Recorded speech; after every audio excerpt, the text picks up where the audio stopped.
All right, so we're going to go through some of the steps that are necessary to service the battery here. And there's some things that are a little bit tedious about how to do this. It's not the easiest thing in the world, but it's not mega technical, okay? So what I have here is an assembled battery, and then we have the parts of the battery, and I'm going to point out the parts here as we try to so-called reassemble the battery. But the first thing we got to do when we do this is to disassemble. And what you're going to look at doing is this, is that you've got two caps. Each cap has 4 screws in there. These are the screws. Pretty long. You're going to have to unthread them and make sure that you've got them fully unthreaded. They don't just immediately fall out. There's a little something going on there. So once you do that, so we've already loosened this cap up as it is, got all 4 screws out. We had to pry a little bit, so try not to pry on the upper portion of this here. You can pry back here because you'd never see it. So you get the cap to come off. This cap has the battery meter in it, and with that, you can see there's a little board back in here, and it's just got some hot glue to do this. And what I do is just come back in here with a flathead and start moving it, and this board will pop out of here like that. Okay, not beautiful, but the board just slides in this little slot here, and that's all there is to it. All right, so what happens from here is this.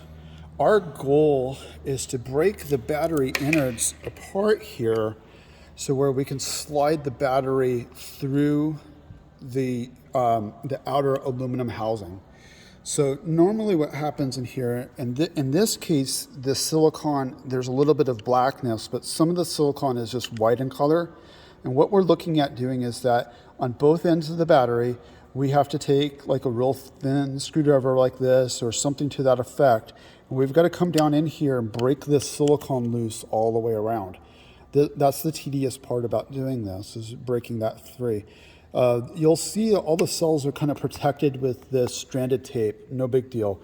The odds of you actually stabbing one of the cells and actually penetrating, I mean, our goal is not chiseling, but what we're going to do is just basically use this as a scrape method and break through the silicone to make this work. Okay, you got to do that on both ends. And then what you're going to look at doing here is that once this cap is off of here, you can take this and usually with your thumbs start pushing on the battery innard to get it to move through the housing out. And here's the goal. You cannot move the battery innards this direction. You've got to push the battery innards out towards the battery contact side. If you do it the other way, it'll never work. Okay, you want to do it the other way, that's the easiest thing to do. All right. Again, this is a little tedious. The first time I did it, it took me about a half an hour to figure it out. And really, the majority of the time was about getting that silicone to break free, and then I can move it. Now, one other little tip or trick would be if you've got like a dowel or a broomstick handle or something like that, you can actually take that, center it on here, and use that broomstick handle to help push the battery all the way through. It just helps out a bit there. Okay, so once you've accomplished that, with the new innards that we sent to you, so you've got this battery unit here, and it actually has the 2 caps on here, is this. You could do one of 2 things. You can break the little meter thing loose and leave this cap loose. That's no big deal. Or you can, as you can see here, technically speaking, that will go through there, okay? So if you want to do it that way, you can, or you can just take this cap loose, no big deal. Either way works. But what you have to do, first of all, is observe your battery, what the orientation is, okay? And here's the reason why.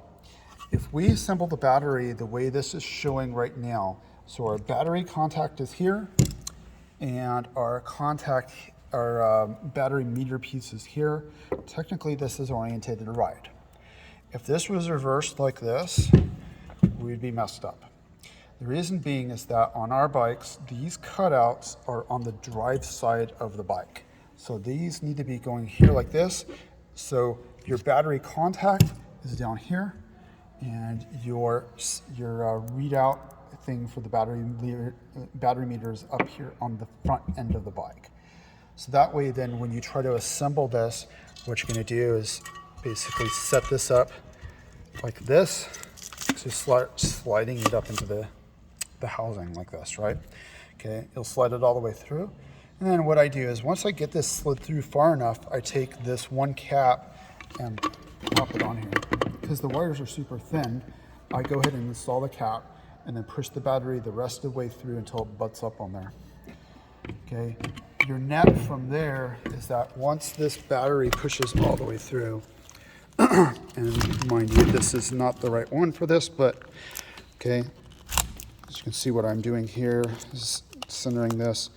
Sorry about this one, it's not the most perfect example.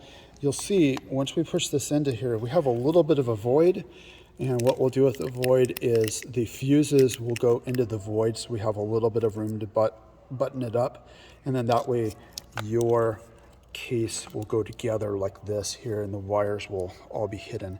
So just make sure that you're not clamping wires and pinching them, but you can orientate this. This is why I say get the wires accustomed in the right place, and then you can squeeze it down and use your screws to put it together. Okay, if everything works correctly, then this should basically go together pretty simply. It's just the tedious part of getting it to work. One last point. Yes, there was silicone before when we were taking it apart. We don't worry about re-siliconing this. You notice the battery is pretty tight. It's not going to rattle. We're not worried about it. So go ahead and assemble it without silicone. You should be just fine from there. All right, that's what you need to know. If you need help, email us or give us a call.